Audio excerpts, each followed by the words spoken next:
What do you think about when you hear the word treasure? A description of a loved one? A relic in a cave destined to be disturbed by Dr. Jones or the Lady Croft? A huge pile of gold crested by a sleeping dragon? A chest full of doubloons hidden in a cave? All good answers, and technically all correct, except maybe the dragon. While it would be nigh on impossible to decipher what the most common form of treasure is, it would be hard to argue that shipwrecks would not be up there at the top. If not in the frequency, then certainly in the material value.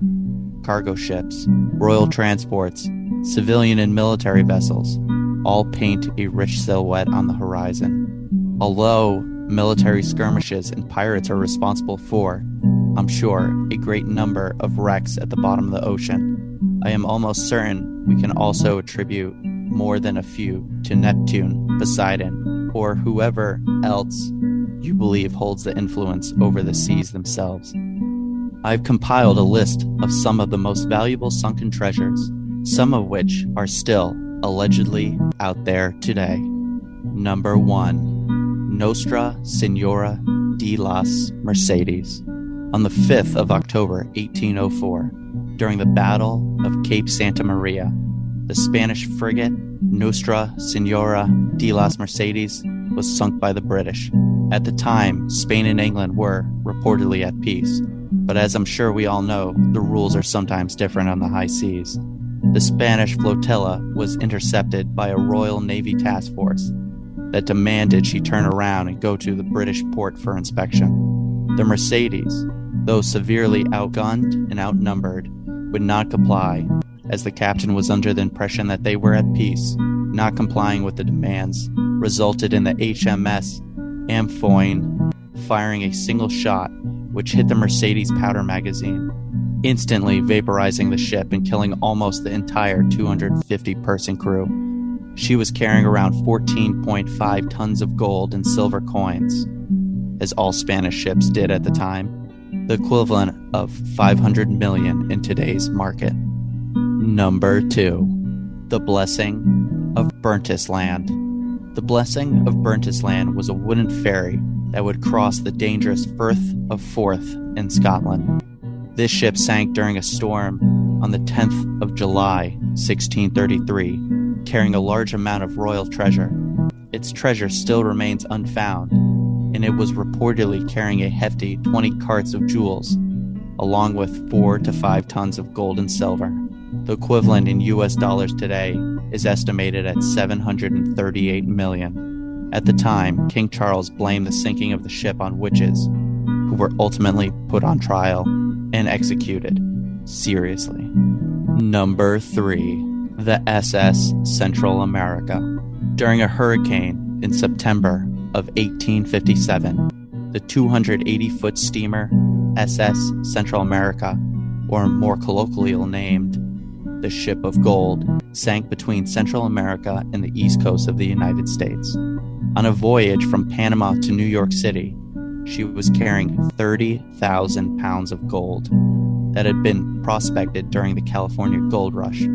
After a brief stop in Havana, she was caught in a Category 2 hurricane. The SS Central America was beaten for days by high winds and rough seas. Her eventual downfall came from a broken seal on the paddle wheel. Water poured in, and though attempts were made by passengers and crew to bucket out the water, there was no stopping the intake. When the water hit the boilers, that was it.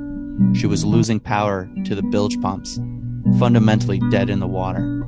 Other ships spotted the sinking of the vessel and were able to save 153 passengers, but sadly, 425 people were killed. The price of the gold that was lost at the time was $8 million in 1857, the modern-day equivalent of $765 million in today's market. This came as a trying time in U.S. history, as there had been an economic downturn, and the gold was meant to help New York banks. The ship's loss contributed to the Panic of 1857. Number 4. The Merchant Royal.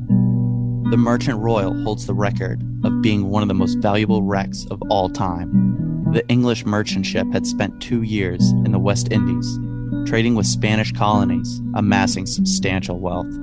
During her voyage home to England, she stopped in the port of Cadiz, where she was reportedly leaking very badly. It was at that point another ship that was due to leave the port with wages of 30,000 soldiers caught fire. The Merchant Royal's captain, seeing an opportunity to make a little more money off the voyage, offered his ship to carry the soldiers' wages to Antwerp on their way home to England. The extra treasure was the straw that broke the camel's back. Off Land's End and encountering rough weather, the bilges failed, which ultimately doomed the floating treasure chest on the 23rd of September, 1641. She was holding at least 100,000 pounds of gold, 400 bars of silver, and nearly 500,000 pieces of eight. All said and done, the modern equivalent would be $1.5 billion in today's money. The ship remains unfound. Number 5. The RMS Republic. The RMS Republic was a steam-powered ocean liner built in 1903, which had a successful career till her sinking in 1909. Her long passages varied widely, from Liverpool to Boston, and eventually New York to the Mediterranean. She was a luxurious ocean liner, and her passengers were some of the wealthiest people alive, giving her the name the Millionaire Ship. In the early morning of January the 23rd, 1909, off the coast of Nantucket, on her voyage from New York City to the Mediterranean, she encountered a thick fog. Taking necessary precautions, she signaled repeatedly, and she steamed through the outbound shipping lane. Suddenly, at 5:47 a.m., another whistle was heard. The RMS Republic's engine were ordered full reverse, and the helm was put hard to port. It was at this moment that another ocean liner, the SS Florida, came steaming out of the fog, crashing into the Republic amidship on her port side. Quickly, the Republic started to take on water, eventually flooding the engine and boiler rooms. Like the Titanic, she did not have enough lifeboats for the passengers and crew. But unlike the Titanic, she was still in a relatively high-traffic area. Other ships came to her rescue. In report, she was carrying 3 million U.S. gold double eagles for payroll for the U.S. Navy's Great White Fleet. In today's dollar value, it would be more than $1 billion.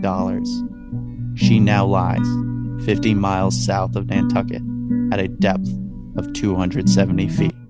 Number 6. The San Jose. The flagship of the Spanish treasure fleet, the San Jose, a 64-gun, 3-masted galleon, sank in a battle south of Colombia in 1708. On a voyage from Panama to Colombia, she sailed in a fleet of 3 Spanish warships and 14 merchant vessels. When she encountered a British squadron, this was known as Wager's Action. During the battle that ensued, the powder magazine of the San Jose detonated, instantly destroying the ship and all 589 people on board. She had collected riches from South America colonies to help finance the Spanish King's War. It is unknown to what extent she was laden with treasure, but it is estimated she had the equivalent of 17 billion in gold, silver, and emeralds. She was discovered in November of 2015 by the Colombian Navy and remains a state secret to this day. Number 7. The HMS Sussex. On the 1st of March, 1694, a severe storm cast the HMS Sussex asunder off the coast of Gibraltar. She was an 80-gun, third-rate ship of the line for the Royal Navy, and with such armaments, there was a concern on the weight distribution of a 2-deck warship. Though we will not know the true cause of the sinking, it is estimated that she sank with 10 tons of gold coins, the equivalent of 500 million. In the end, the Storm of Gibraltar claimed 13 ships and caused over 1,200 casualties. the Sussex still remains one of the worst disasters in the history of the Royal Navy.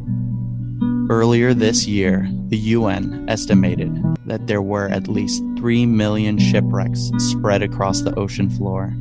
Not all as exciting as the ones I've spoke about today, but from downed dinghies to defeated battleships and everything in between, it's down there, somewhere.